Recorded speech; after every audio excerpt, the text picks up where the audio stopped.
Have you ever wondered what it's like to be in control of a tank in a firefight? What about what it's like to pilot a plane in a dogfight? I know you can hear me. Answer the question.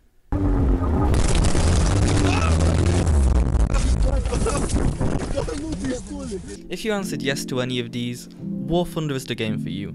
With several countries and tech trees, you'll be grinding for quite literally years to unlock a full country selection of vehicles. From tank destroyers to 40mm anti-aircraft trucks, there's thousands of vehicles to discover. And that's not the only thing you might discover.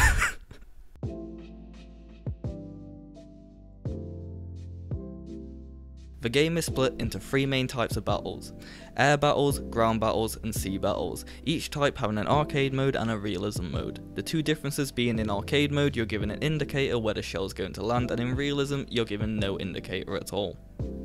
Your vehicle can be customised with decals you can unlock from just playing the game, or you can pay real money to literally turn your tank into a bush, which gives a slightly unfair advantage in realism, seeing as you can only buy these decals with real money. Now, because Warthunder is a free-to-play game, there's obviously going to be quite a lot of microtransactions and stuff like that to, actually produce revenue for gauging, whatever they want to be called. And that sort of shows quite a few problems when you start to play the game for quite a long amount of time. I've got about 110 hours on the game now. And in my review, I'm just gonna say what I wrote in my review, which is you could play Warthunder completely for free without spending a penny, but you have to be okay with playing 300 plus games to unlock a single vehicle, constantly being outclassed by a player that just spent money to buy a premium vehicle, overpowered decals that allow the player to pay and hide their tanks with bush decals, which you can only buy with real money, and they give a massive advantage in realism mode as there's no HUD, random frame drops. In their latest update, there are buggy textures, so sometimes when you're scoping, you'll just get bug textures that completely obstruct your vision and get you killed. Playing what feels like the same 5 maps over and over again, you can get killed the second you spawn in on some maps. Some maps are very one-sided, there's toxic teammates quite a lot. You're constantly pestered to buy premium one way or another when you log in or try and use anything on the store. There's terrible support if you have account issues. There's a slight Russian bias.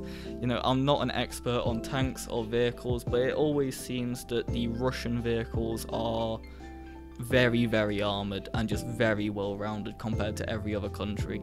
There's quite buggy hit registration. Sometimes you can get slightly scraped by a shell on the side and that's enough for shrapnel to completely kill your entire crew, and sometimes you can shoot someone point blank in the side and the shell will ricochet. So it's a bit inconsistent. The arcade mode is slightly flawed as well for tanks.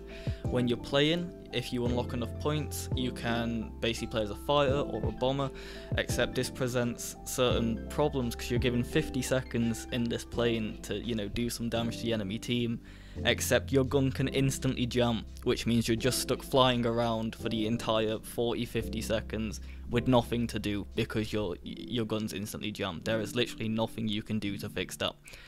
The tank graphics are cool, I guess. It's a really nice touch. It's really cool to see the inside of a tank and how the shell affects that, and the planes feel really nice when you fly them, but the game is only as fun as long as you can tolerate mindless grinding and the same vehicles just over and over and over again, because it takes so long to get to that higher tier. That's all you're going to be looking at, really. I'm gonna go land. Yeah, I'm gonna go land and move. I'm gonna go there. Yeah. Just started. Why you? Overall, I'd give this game a 7 out of 10.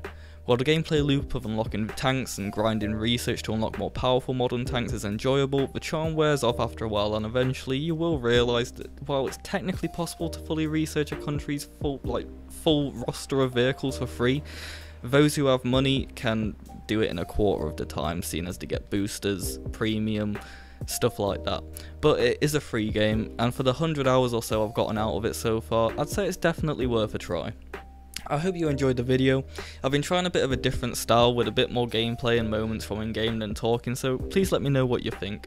If you did like the video, remember, like and subscribe as it really does help me out. Anyway, that's the end of the review.